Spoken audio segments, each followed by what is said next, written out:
who shall start? Fresh. Can you introduce yourself? Okay, my name is Willie Duncan. I'm from the UK. I was born in Scotland, but I came to the Middle East to work in the oil and gas business back in 1980. Probably before your mother and fathers were born, I was here in Saudi Arabia working in the oil and gas business. And I enjoyed it so much that I decided to stay. I left Saudi Arabia and moved to the UAE, but I've been active in the oil and gas business since 1980. Yesterday I celebrated my 70th birthday, so I've been involved in the oil and gas business almost 50 years, nearly 50 years, so it's a long time, and it's given me a nice living. Can you tell us about your company?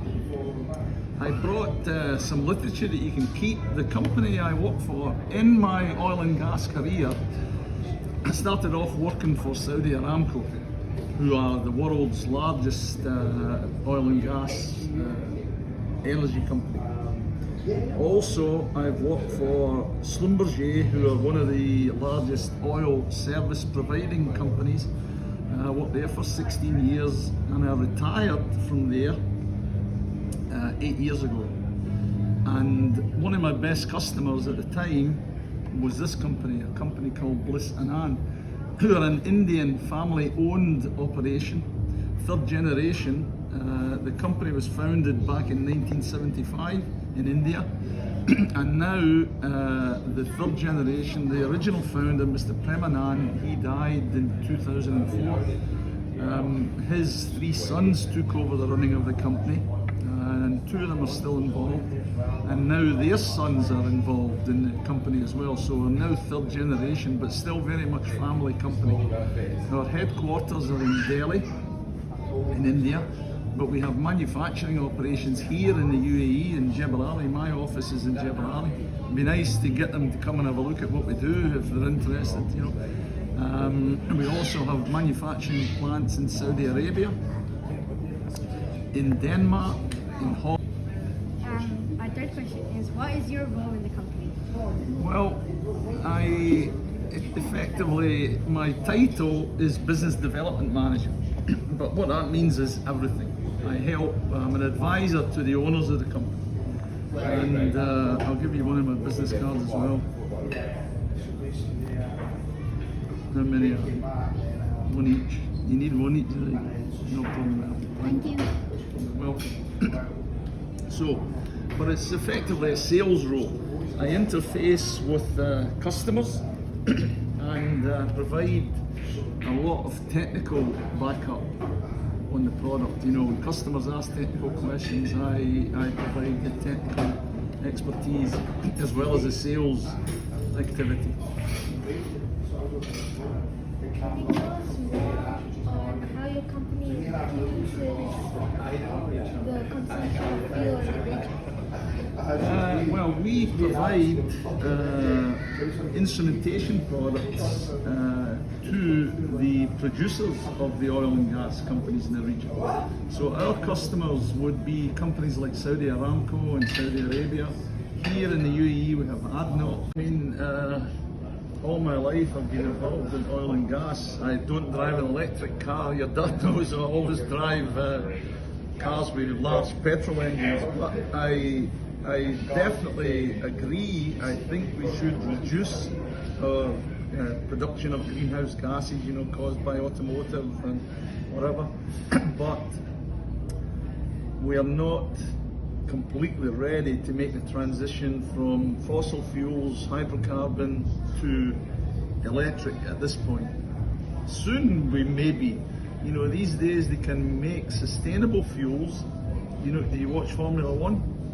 Yeah. Formula One car racing, they're very close to being able to power their cars on sustainable fuels. So fuels that are produced taking the environment into consideration. So when the Formula One cars are racing, technically they're not producing any emissions. So it's very, very important that we should consider the environment. Thank you. If If you could make change to this company, what would it be? I was thinking about that when I saw the questions the other day.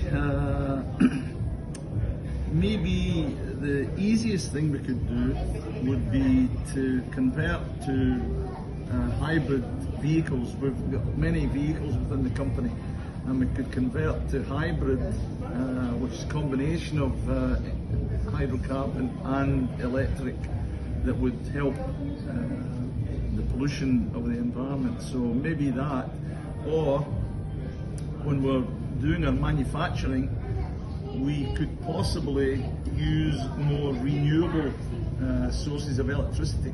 We considered putting a windmill in our yard in Jebel Ali that could produce enough energy to power all the electrical requirements for the machines in the factory. And so there's a few options. We do have solar panels and whatever, you know, that produce limited electricity, but we're not 100% reliant on that. My second question is, has your perspective on fuel usage changed over time, such as 1 to 2 years?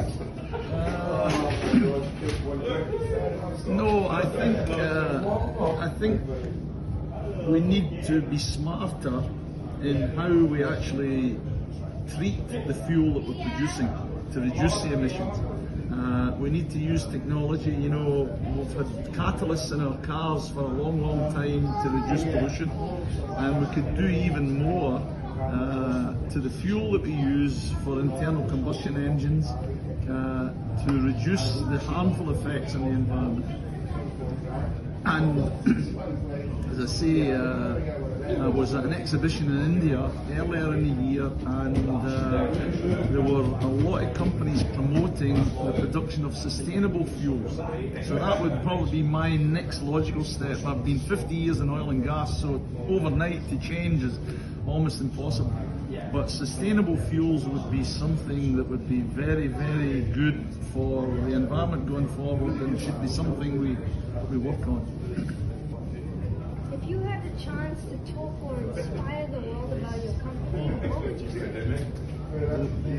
It's a very good question. The motto that we have is the spirit to walk an extra mile. I am very enthusiastic about this. We actually don't just say it, we do it. We put our customers number one, and we really try to make the experience of interacting with us enjoyable in every way, commercially, technically, and from a service aspect. And if you ever want to keep it a survey for us? Yes? Yeah, I have this survey. You can keep it. Yeah. Yes, on my phone. Done. Oh, I need.